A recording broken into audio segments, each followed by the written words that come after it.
Good afternoon. This is a presentation for the extra credit assignment for Tompkins Chapter 1. The class is EESL545, Writing Methods in TESOL. Professor is Dr. Marina Estupinan, and I am Michael Jensen. So I will present this chapter. So this chapter goes over the 5 different writing stages. The first stage is pre-writing.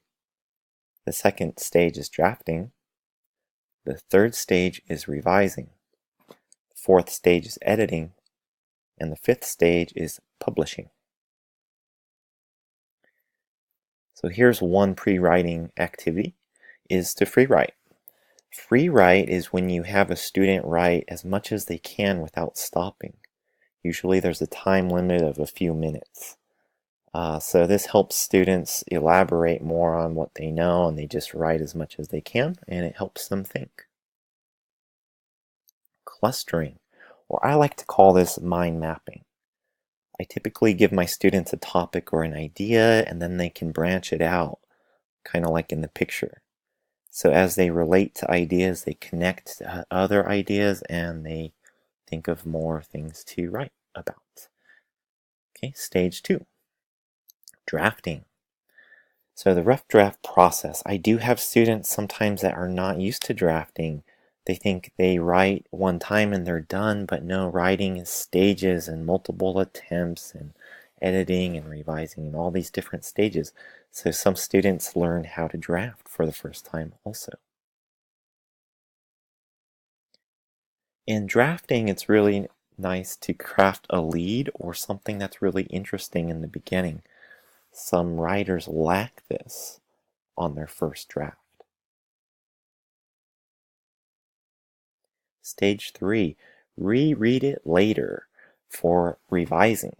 So sometimes I have writers come back days and days after they wrote and they have a fresh perspective. Sometimes when you read it again later, you see something that you didn't in the beginning. Word choice is also great for revision. Using a thesaurus is absolutely necessary in writing, and it really helps with word choice and having unique, fresh sentences, producing authentic writing.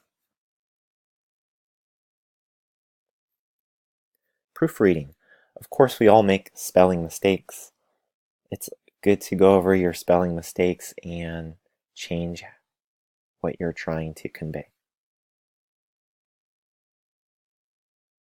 And the last stage, this often is overlooked, and publishing. It's important to publish what your writers have written. Have them read aloud to the class or in a group to friends, and they can take pride in what they've written. And that concludes my extra credit presentation for Tompkins.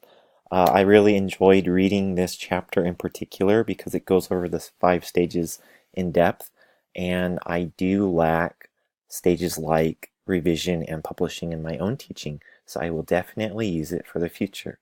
So thank you for having me read this.